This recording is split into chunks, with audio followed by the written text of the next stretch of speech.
Καλησπέρα σε όλους και όλες. Ένα έκτακτο επεισόδιο από τον Αντιδραστήριο για κάτι το οποίο συνέβη πριν από λίγο σε μένα, στη διάρκεια του να ανεβάσω ένα reaction βίντεο από έναν φίλο του καναλιού που μου πρότεινε ένα τραγούδι, τον Τάσο Τοκό, και τον ευχαριστώ πάρα πολύ. Ένα τραγούδι από την κυρία Δήμητρα Γαλάνη και τον Ταφ Λάθος, ένα υπέροχο τραγούδι, το οποίο η εταιρεία η Panic Records δεν με άφησε να το ανεβάσω γιατί το έχει μπλοκάρει από παντού. Το ερώτημά μου είναι το εξής. Για ποιο λόγο το κάνετε αυτό? Δεν ξέρω ποιοι σκέφτεστε αυτές τις φαϊνές ιδέες ώστε να μπλοκάρετε τα πάντα από παντού. Να σας πω ότι εγώ ο ίδιος θα κερδίσω χρήματα από αυτό? Όχι βέβαια, γιατί τα πνευματικά δικαιώματα ανήκουν στους ίδιους τους καλλιτέχνες. Να σας πω ότι εγώ θα έχω κάποιο κέρδος? Όχι βέβαια. Το μοναδικό που κάνω είναι σαν μουσικός να κάνω ένα reaction βίντεο επάνω στους καλλιτέχνες και να προσθέτω και λίγο την εμπειρία μου σαν καθηγητής που είμαι πάνω στα μουσικά πράγματα. Ειλικρινά δεν το χωράει το μυαλό μου το να μπλοκάρεις και να κάνεις σε καλλιτέχνες τόσο κακό, γιατί για μένα είναι κακό αυτό που κάνει Panic Records.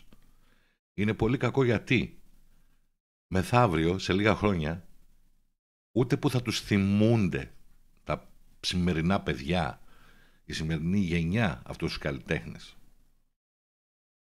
Κάνει πολύ μεγάλο κακό λοιπόν σε αυτούς, όπως έχουν εξελιχθεί τα πράγματα στη μουσική βιομηχανία.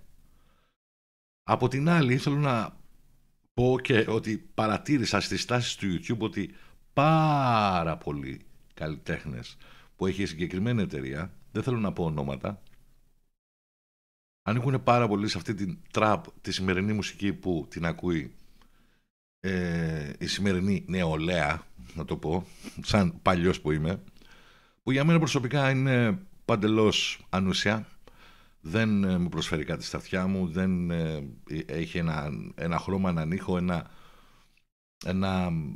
κάτι να σου μείνει ρε παιδί μου, αυτό που λέμε στη μουσική. Είναι για μένα παντελώς σκουπίδια. Δεν καταλαβαίνω όμως γιατί θέλει να προβάλλει από τη μία πλευρά η Panic Records αυτό που για κάποιους είναι τόσο ανούσιο και από την άλλη ας πούμε προβάλλει καλλιτέχνες όπως είναι η κυρία Δήμητρα Γαλάνη, ο Γκόλιθους, και που κάνει και νέες συνεργασίες και θέλει να προβάλλει και νέα παιδιά που έχουν να πούνε κάτι με το στίχο τους, και μπράβο της, μπράβο στην κυρία Δήμητρα Γαλάνη. Πώς λοιπόν εσείς εκεί στην Panic Records, οι θύνοντες σύμβουλοι ή από πάνω, δεν ξέρω ποιοι είναι, δεν αφήνετε αυτό να γίνει προς τα έξω και να απλωθεί και να το μάθει και άλλος κόσμος? Θα μου πείτε τώρα ποιος είσαι εσύ που τα λες όλα αυτά? Είμαι κι εγώ μια κουκίδα λοιπόν σε αυτή τη μουσική, η οποία λέω ελεύθερα τη γνώμη μου. Και λέω ότι ελεύθερα τι με πείραξε. Είναι απαράδεκτο, άκρος απαράδεκτο.